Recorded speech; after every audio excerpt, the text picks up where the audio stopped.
અને હવે વાત કરીએ નોકરીની લાલચ આપીને લાખો રૂપિયા પડાવવાના ખેલની. ઘટના છે મહેસાણા શહેરની, જ્યાં શહેરના વિસનગર રોડ પર આવેલી ગૌરવ ટાઉનશીપમાં રહેતા સંજીવભાઈ શ્રીવાસ્તવના પુત્રને વિશ્વની પ્રતિષ્ઠિત સાઉદી અરામકો કંપનીમાં નોકરી અપાવવાના બહાને દિલ્હીના એક શખ્સે 4 લાખની છેતરપિંડી આચરી હોવાની ફરિયાદ મહેસાણા એ ડિવિઝન પોલીસ મથકે નોંધાઈ છે.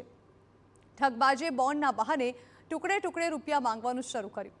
ફરિયાદીએ વિશ્વાસ રાખીને ઓનલાઈન ટ્રાન્ઝેક્શનથી 7 લાખથી વધુની રકમ ચૂકવી, પરંતુ રૂપિયા મળ્યા બાદ બીજી બેચમાં વારો આવશે તેમ કહીને સમય પસાર કર્યો. આખરે ફરિયાદીને શંકા જતા તેમણે પૈસા પરત માંગ્યા. દબાણ વધતા આરોપીએ 3,25,000 રૂપિયા પરત પણ કર્યા, પરંતુ બાકીના 4 લાખ રૂપિયા માટે હાથ અદ્ધર કરી દેતા ઠગાઈ થઈ હોવાનું સામે આવ્યું. પોલીસે યુવાનોને ખાસ અપીલ કરી છે કે વિદેશમાં નોકરી માટે કોઈ પણ એજન્ટ પર આંધળો વિશ્વાસ ન કરવો અને સત્તાવાર વેબસાઇટ કે દૂતાવાસ મારફતે જ ખરાઈ કરવી. હાલ પોલીસે આરોપીને પકડવા ચક્રો ગતિમાન કર્યા છે.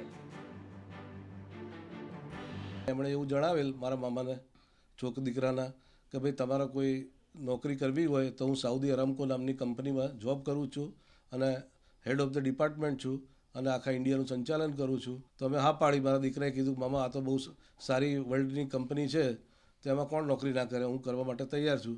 એ રીતે અમે કુલ એમને 7.25 લાખ રૂપિયા આપેલા અને 7.25 લાખ રૂપિયા આપ્યા પછી એવું લાગ્યું કે આ વ્યક્તિ આપણને ઠગી રહ્યો છે, એટલે અમે પૈસા એમની જોડેથી માગણી કરી તો કે પૈસા તમે ભરી દીધેલા છે, પણ જેમ જેમ આવશે હું તમને આપીશ. એટલે એણે અમને ધીરે ધીરે કરી અને 3.25 લાખ રૂપિયા આપ્યા છે અને 4 લાખ રૂપિયા હજુ મારે એમની જોડેથી લેવાના બાકી નીકળે છે. અડધી અમાઉન્ટ હજુ પણ બાકી હોવાથી ફરિયાદીએ પોલીસ સમક્ષ આવી પોતાની રજૂઆત આપેલી હતી, જે બાબતે પોલીસે ગુનો દાખલ કરેલો છે.